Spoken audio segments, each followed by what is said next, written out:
Russia commands the largest landmass on Earth. It spans 11 time zones, holds nearly a third of the world's natural resources, and controls an arsenal of over 5,000 nuclear weapons. Yet the leadership of this heavily armed nation is focused on a deep-seated fear of a neighboring treaty organization. To politicians in Washington and Brussels, NATO is a straightforward security shield meant to keep its members safe. But look at that exact same alliance from a desk in Moscow, and it looks like a military cage. This failure to agree on what NATO's presence in Eastern Europe actually means has shattered the continent's peace. The dispute over whether Ukraine would align with the East or the West triggered the deadliest security crisis Europe has seen in 80 years, leaving millions of civilians to navigate the wreckage of their cities.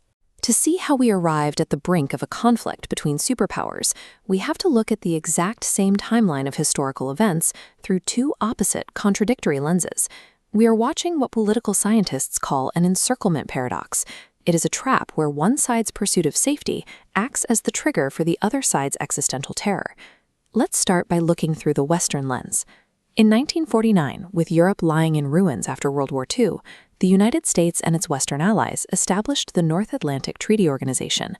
As President Truman signed the pact, the goal was specific: deter the Soviet Union from pushing its military forces further into Western Europe. The alliance rested on Article 5, a guarantee that an armed attack on any single member would be treated as an attack on every member. It was a collective umbrella designed to make the cost of invasion high. Fast forward 4 decades to 1991.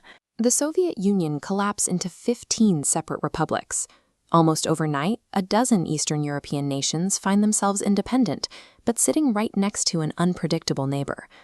Look at this map tracking the alliance's membership since the end of the Cold War. Instead of NATO forcibly marching eastward, newly free countries petitioned to get inside the shield. Governments in Poland, Hungary, and the Baltic states voted to join the bloc to guarantee their newfound sovereignty. So by 2014, when hundreds of thousands of Ukrainians took to the streets of Kyiv to oust a Kremlin-backed president, Western observers saw a democratic progression. It was viewed as a free people organizing to pivot their future toward Europe. From Washington and Brussels, the narrative is clear: NATO is a voluntary union of democracies.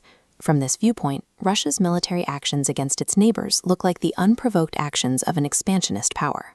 Now, let's reset the timeline and look through the Russian lens. Look at this topographical map of Eastern Europe. Notice the elevation. On Russia's western border, there are no mountain ranges. It is an open funnel known as the European Plain, leading straight to the capital. That flat geography is a structural vulnerability.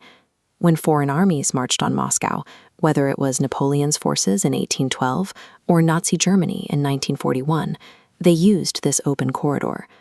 The cost of those invasions is embedded in Russian strategic thinking. Over 20 million Soviet citizens perished during the Second World War. To prevent that from happening again, Soviet leaders sought a buffer zone, a ring of allied states pushing any potential fighting away from Russian soil. When the Soviet Union splintered in 1991, Moscow experienced a collapse of authority. The economy fell apart, citizens stood in freezing lines just to buy groceries, and the geographic buffer states gained independence. While Russia struggled to maintain internal order, it watched as the West began absorbing those former buffer states. Looking at this map from Moscow's point of view, you don't see democratic choice. You see military infrastructure and intelligence sensors moving closer, erasing the country's strategic depth. Ukraine represented a hard limit for the Kremlin because it sits directly on Russia's longest and most exposed border.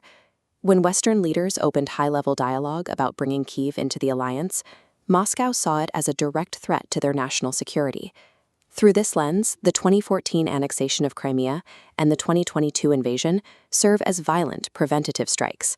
From the Kremlin's perspective, these were countermeasures intended to halt a military siege before it reached their doorstep. These two realities, the Western shield and the Russian cage, cannot coexist.